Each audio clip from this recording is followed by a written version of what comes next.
Muy buenos días y bienvenidos un día más a este tiempo devocional, este espacio que abrimos cada mañana para meditar en la palabra de Dios y recibir de parte de nuestro Padre Eterno estas palabras que nos llenan de gozo, de ánimo, que nos levantan y que nos ayudan a crecer para salvación. Mi nombre es Carlos Muñoz y en nombre de la Iglesia IRE les doy la bienvenida a este canal, invitarles que escuchen este audio hasta el final, que lo compartan con otras personas, con todos los que más puedan.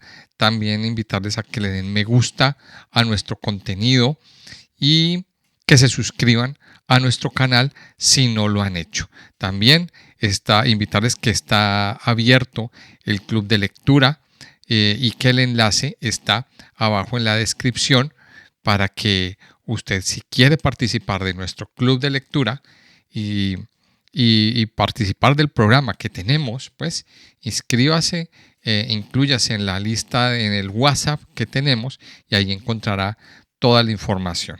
Vamos a continuar entonces con nuestro estudio del Evangelio de Mateo. En este día vamos al capítulo 21, a continuar con el capítulo 21, donde el Señor pues continúa esta prédica, esta charla que tiene con sus discípulos en el templo. Les recuerdo que el Señor pues al principio del capítulo 21 pues nos relata que Él entró triunfal a Jerusalén en el burrito, luego purificó el templo, sacó los comerciantes y los cambistas y todas estas personas que estaban contaminando el templo, y al otro día viene al templo y comienza a enseñar. Y aquí se encuentra, en este pasaje nos encontramos pues como una especie de choque de poderes, porque encontramos la oposición que los sacerdotes y la clase religiosa tenía en contra de Jesús. Como ellos pues sabían, conocían toda la ley, conocían todos los pormenores de la Escritura, pero se negaban a escuchar al Señor Jesucristo y a aceptar que Él era el Mesías. Había una especie de choque de poderes ahí. Y el Señor, bueno, les da una parábola, la parábola de los dos hijos, y bueno, él los confronta. Él en este tiempo los está confrontando, porque eso es realmente lo que el Señor está buscando. No tanto buscar un alegato, sino que cada uno de los que lo escuchamos entendamos y comprendamos que estamos en crisis, que estamos en pecado. Y esa es la confrontación que el Señor hace con estos sacerdotes y la que hace con nosotros mismos. Ahora, hay personas que en esa confrontación pues entienden que están en pecado, que se han equivocado, que están obrando mal y se arrepienten. Pero hay otras que no. Hay otras que aún conociendo el pecado y recibiendo esa confrontación y escuchando las palabras, simplemente se niegan a arrepentirse y se niegan a cambiar su estilo de vida. Que ese es el caso de los sacerdotes y de la clase religiosa que estaban escuchando al Señor. Y por eso el Señor les manda una segunda parábola. Y dice en el versículo 33, dice: oíd otra parábola.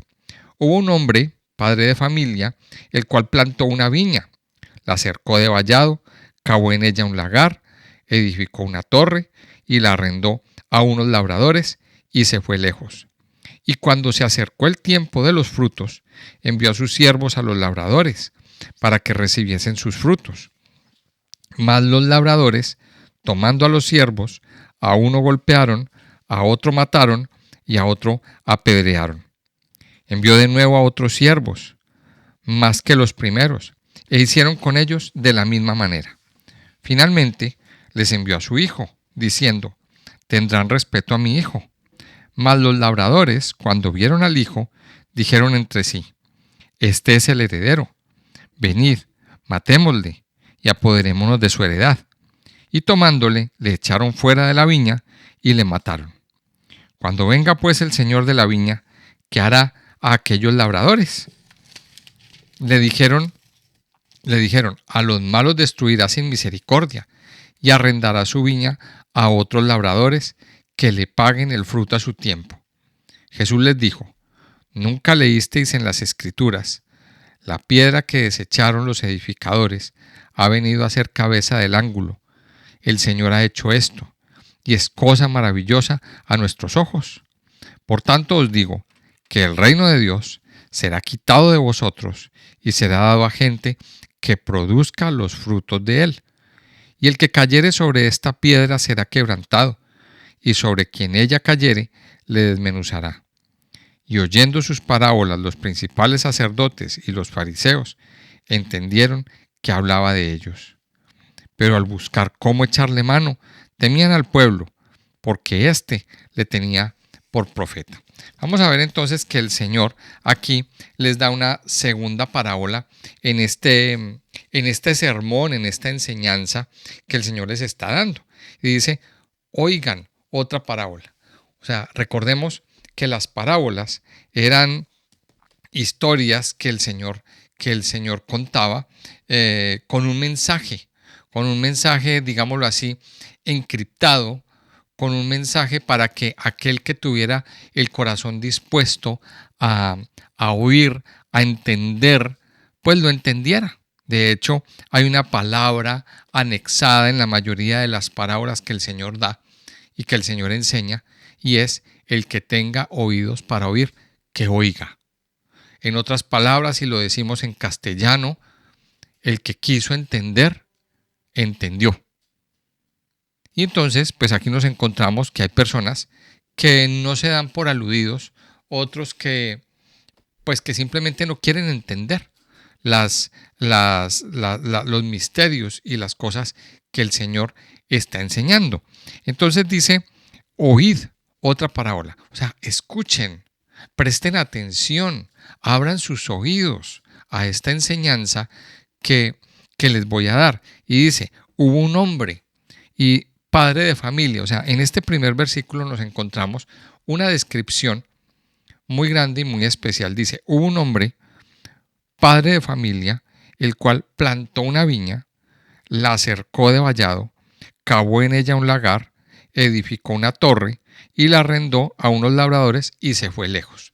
Mire que aquí en este primer versículo, en este verso 33, nos da una descripción muy especial de un proceso que el Señor, porque aquí cuando menciona al padre de familia, está mencionando, o sea, hay una relación estrecha entre Dios y su pueblo Israel.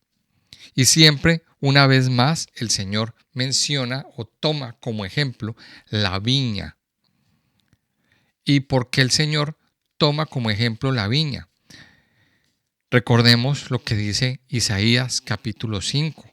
En Isaías, en el capítulo 5, el Señor, a través de Isaías, el profeta Isaías, da una parábola dando a entender que Israel es la viña y que Dios es ese Padre amoroso, fiel y misericordioso que tiene en sus manos esa viña, que es dueño de esa viña.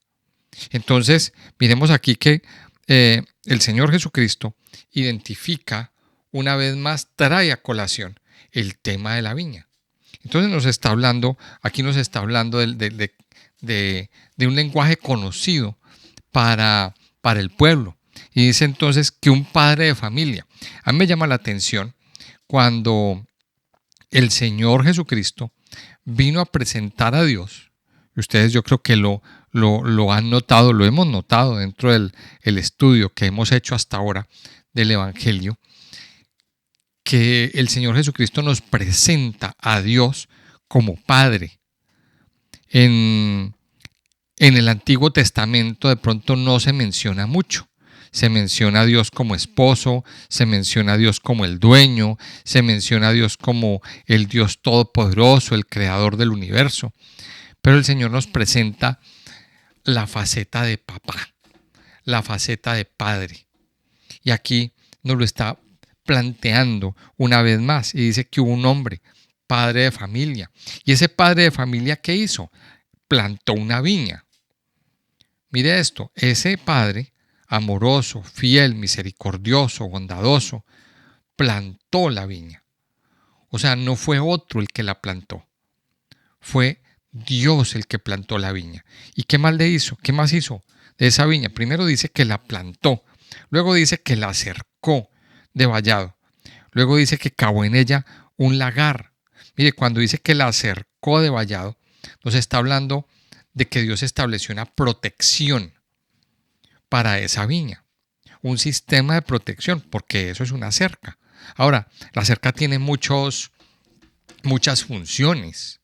Si miramos bien el concepto de la cerca, pues la cerca, una de las funciones es evitar que personas extrañas entren y entren e invadan la propiedad. Pero también el cerco nos da a entender que hay un límite. El cerco también implica que hay un limitante. Cuando hablamos del cerco en una tierra, quiere decir que hasta ahí es la tierra, la propiedad, que más allá del cerco ya es propiedad de otro. Eso es básicamente lo que nos da a entender. Entonces, y esto nos da a entender una gran verdad que usted y yo debemos comprender. Y es que Dios plantó nuestras vidas, pero también nos puso límites. Dios le puso límites al pueblo de Israel. Dios puso unos mandamientos y de hecho la tierra prometida, la tierra de Israel, Dios estableció unos límites. ¿Y qué pasaba cuando se salían de ese límite? Pues cuando se salían de ese límite simplemente estaban fuera de la tierra.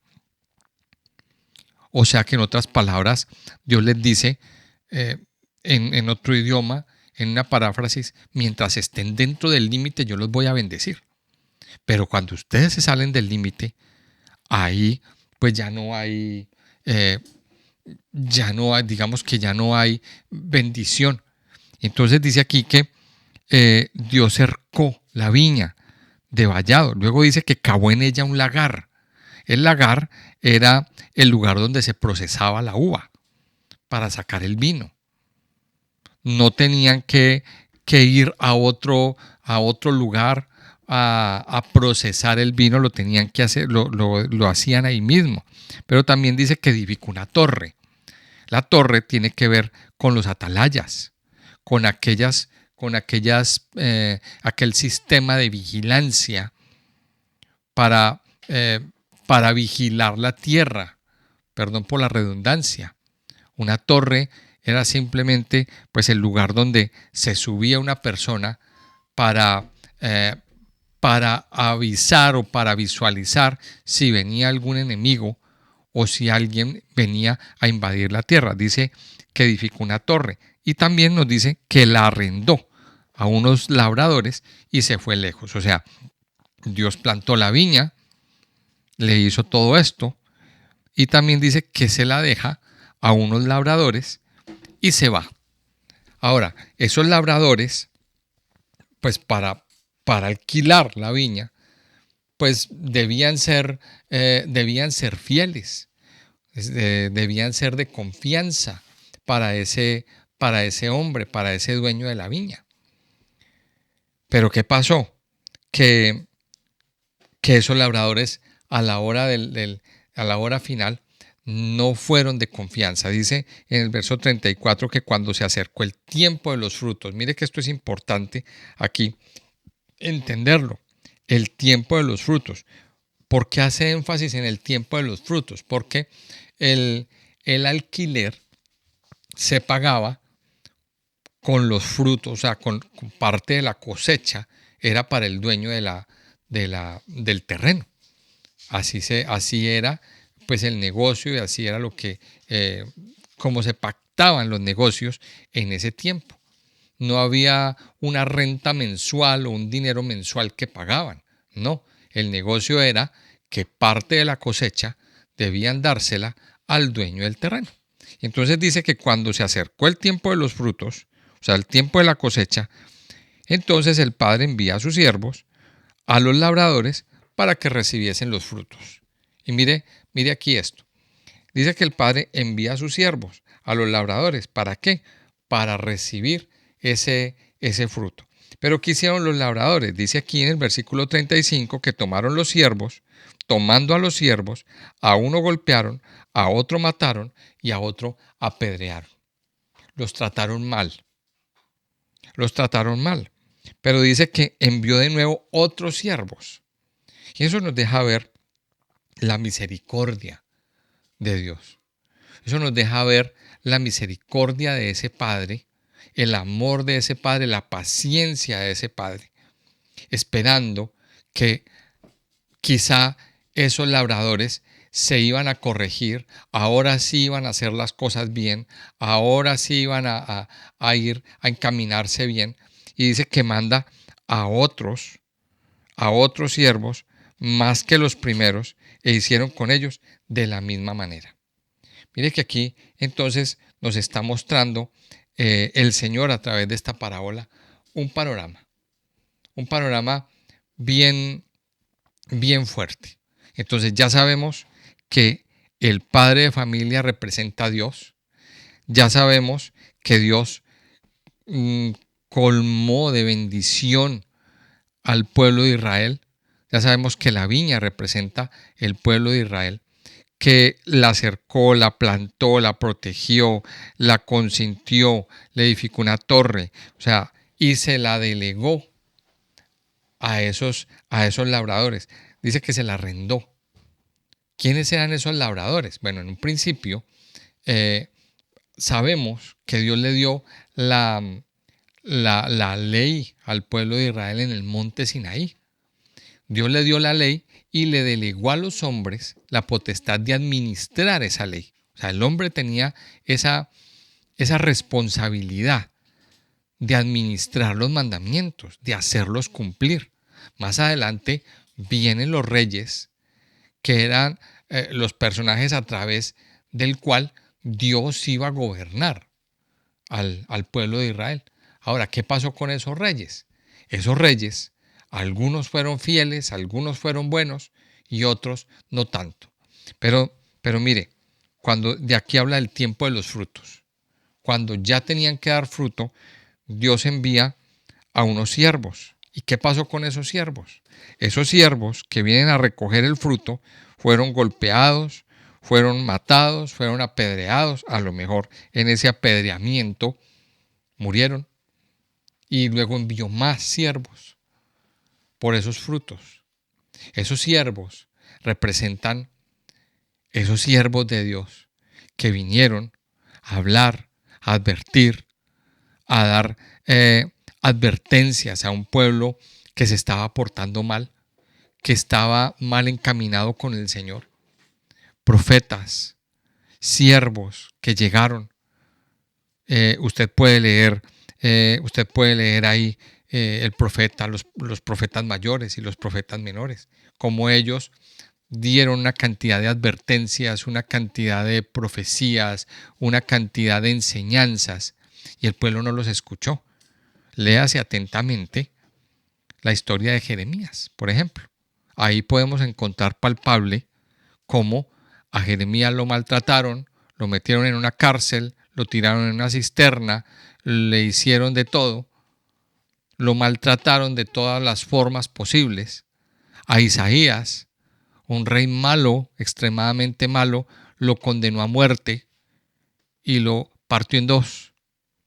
Eso sucedió por hablar la verdad. Y así podemos hablar de muchos profetas. Mire, siervos de Dios vinieron a este pueblo a recoger los frutos y fueron maltratados. Pero mire lo que dice. Finalmente, dice el verso 37, les envía a su hijo, diciendo, tendrán respeto a mi hijo. O sea, la paciencia de ese padre no se acaba. La esperanza de ese padre no se acaba. Mire la misericordia y el amor. Un padre, a lo mejor, una persona terrenal dirá, pues mire, yo no tengo paciencia, vamos a tomar otras medidas para sacar a estas personas de allí. Pero sin embargo, este padre agotó todos los recursos y dice, finalmente, ¿qué hizo? Les envió a su hijo, diciendo, tendrán respeto a mi hijo. Ahora, cuando el hijo aparece en escena, dice, los labradores, cuando vieron al hijo, dijeron entre sí, este es el heredero, venid, matémosle y apoderémonos de su heredad. Y dice, y tomándole, le echaron fuera de la viña y le mataron. Mire, y esto nos deja ver, el Señor aquí les estaba diciendo, les estaba dando un mensaje profético. ¿Qué hicieron con el hijo? Lo echaron fuera, lo sacaron de la propiedad y afuera lo mataron. Eso hicieron con el Señor Jesucristo. El Señor, de una manera así muy, muy sutil en medio de esta historia, les está diciendo que aún presentándose el hijo, no van a entender y no van a aceptar, no van a aceptar absolutamente nada, sino que al hijo lo van a matar. Al hijo lo van a sacar fuera como un ladrón, como una vergüenza, y lo van a matar. Y entonces dice, y le echaron fuera de la viña y le mataron. Y entonces el Señor aquí hace una pregunta. Cuando venga pues el Señor de la viña, ¿qué hará a aquellos labradores? El Señor le lanza esa pregunta. Y mire lo que dice el verso 31. Y le dijeron, póngale cuidado a esta respuesta, a los malos destruirá sin misericordia y arrendará su viña a otros labradores que le paguen el fruto a su tiempo. Mire que aquí encontramos entonces a unas personas que saben lo correcto, pero no lo quieren hacer. Entonces, aquí una de las más grandes lecciones que podemos extraer de este pasaje que estamos estudiando el día de hoy es que, mire, hay personas que se acercan a Dios. Entonces aquí nos encontramos aquellas personas que se acercan a Dios porque quieren hacer la voluntad de Dios, hacer lo correcto. Entonces, cuando conocen lo correcto o cuando saben que es lo correcto, pues entonces se corrigen y dejan de hacer aquellas cosas que no son la voluntad de Dios. Pero aquí nos encontramos a otro tipo de personas. Personas que saben lo correcto, que saben qué es lo correcto, que saben qué es lo que Dios quiere y lo que no quiere, y sin embargo no lo hacen. Y ahí vemos, ahí en este versículo 41 nos encontramos pues el ejemplo. ¿Qué dijeron estas personas? No, a los malos destruirá sin misericordia y arrendará su viña a otros labradores que le paguen el fruto a su tiempo. Y esto nos deja ver la gran verdad de lo que es el Evangelio. La gran verdad y el destino para aquellas personas que no se arrepienten, que aún sabiendo que se está mal, sabiendo que se está en pecado, no tienen una actitud de arrepentimiento. Y hay personas que conocen las Escrituras, hay personas que conocen cuál es la voluntad de Dios, que se sabe en la Biblia, que conocen los mandamientos, que han conocido al Señor, pero sin embargo no quieren obedecer. Persisten en seguir en su pecado. Esas personas que no tienen arrepentimiento, dice, serán destruidos sin misericordia. Yo sé que esto para muchos suena muy duro, pero yo aquí es mi deber decir la verdad. Mire, el reino de los cielos lo van a heredar aquellos pecadores que se arrepienten.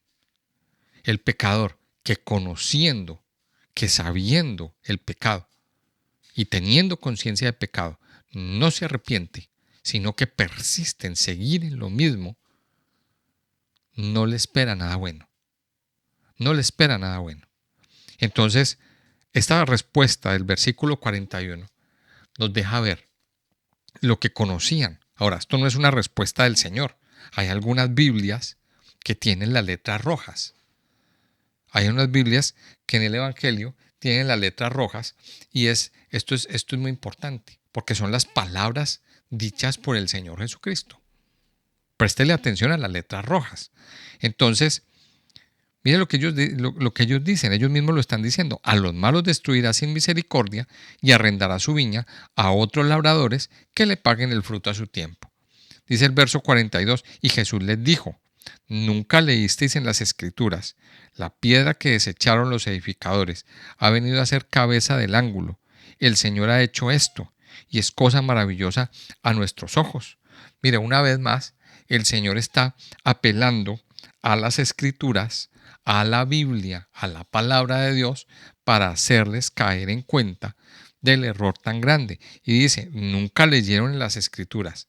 La piedra que desecharon los edificadores ha venido a ser cabeza del ángulo. Esa piedra que desecharon los edificadores es el mismo Señor Jesucristo. Y mire que aquí el Señor nos está, a través de esta palabra que está en el Salmo 118, del 22 al 23. Si usted quiere, vaya y léase ese salmo, que es muy bonito. El Señor es la piedra desechada por aquellos edificadores. La piedra que desecharon los edificadores ha venido a ser la piedra principal, la cabeza del ángulo. Cuando habla de la cabeza del ángulo es la piedra principal. La piedra principal en una construcción. La piedra que enlaza todo. La piedra principal en la construcción, dice, ha venido a ser la cabeza del ángulo. Y luego dice, el Señor ha hecho esto y es cosa maravillosa a nuestros ojos. Y Él está haciendo una pregunta. ¿Ustedes no han leído, nunca leyeron en las Escrituras esto? Y luego dice, el Señor ha hecho esto. Por tanto os digo, dice el verso 43, que el reino de Dios será quitado de vosotros y será dado a gente que produzca los frutos de él. Ahora, este versículo 43 es muy importante entenderlo porque hay muchas personas y hay toda una teología que es la que se conoce como la teología del reemplazo.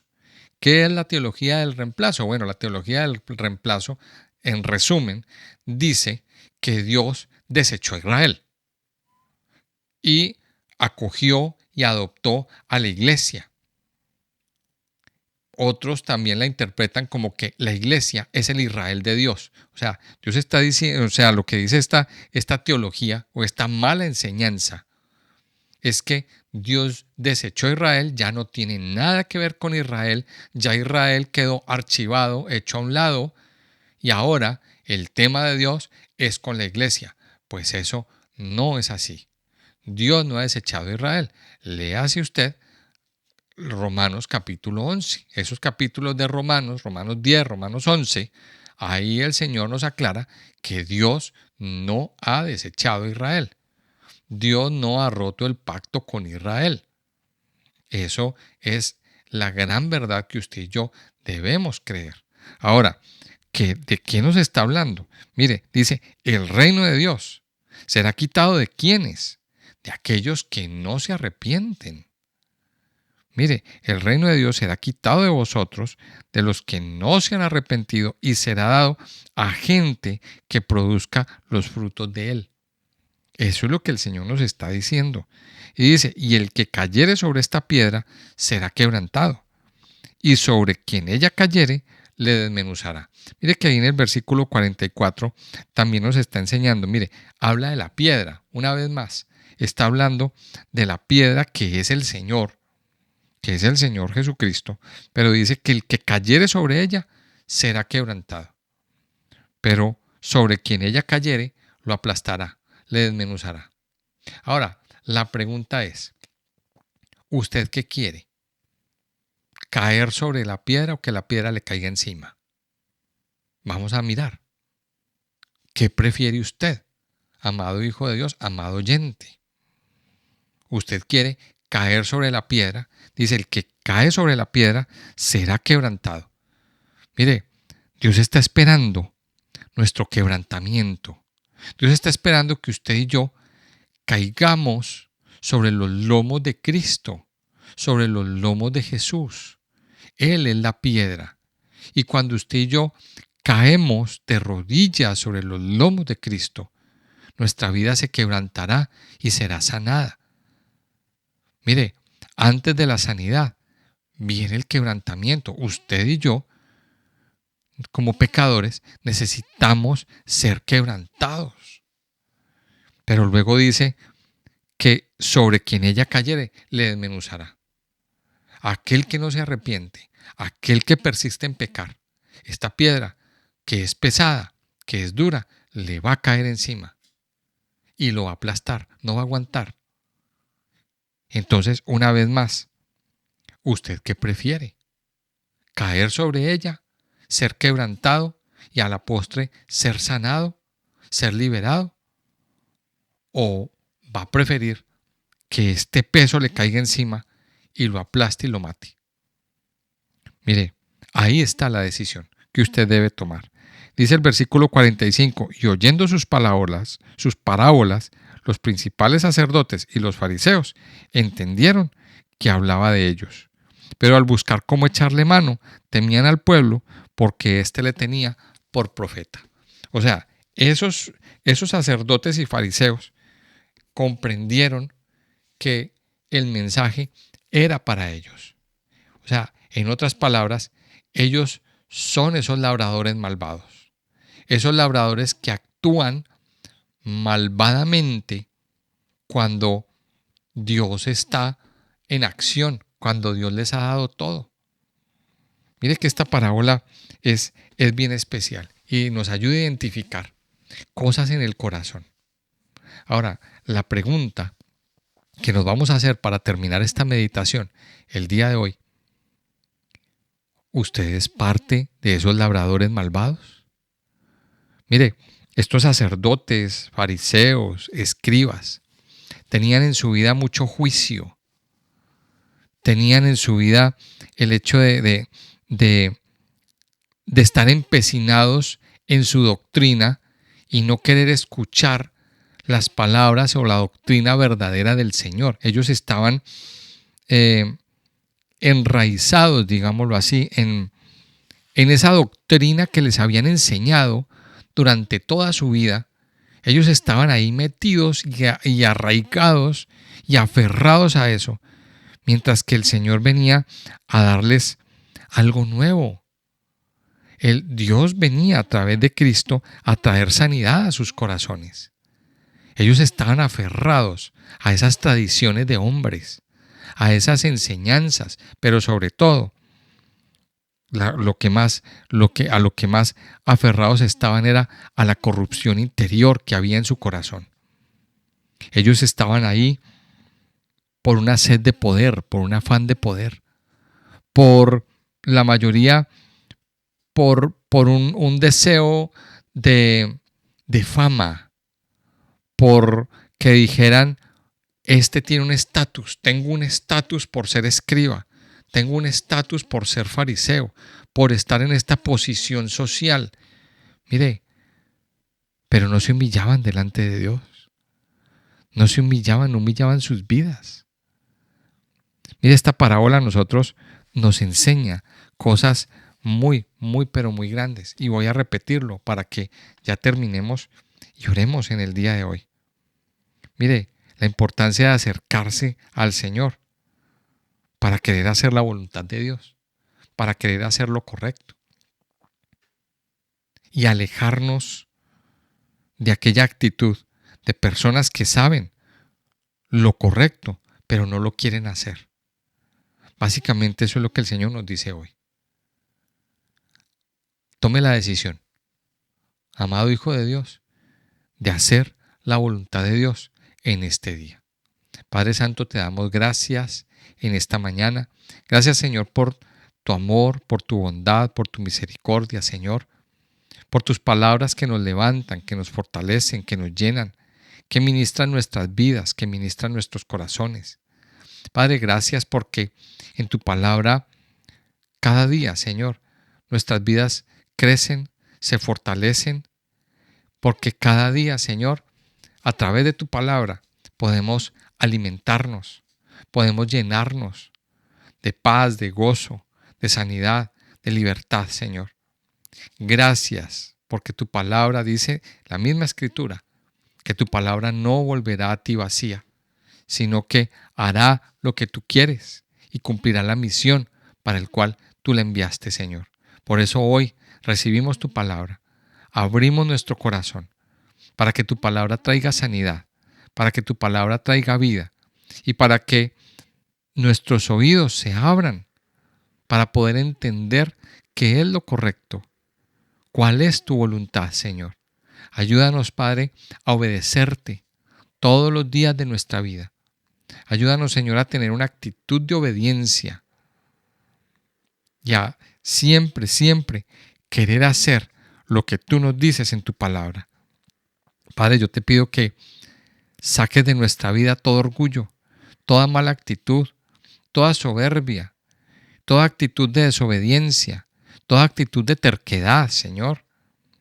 Yo te pido que elimines de nuestra vida toda actitud que nos impide obedecerte, que nos impide servirte, Señor. Padre, yo te doy gracias, muchas gracias, por lo que tú estás haciendo a través del Evangelio, Señor, por la sanidad. Hoy disponemos nuestro corazón para ser libres, para ser sanos, para ser renovados, Señor. Yo te alabo, Padre, y te bendigo en este día en el nombre precioso de Cristo Jesús. Amén y amén.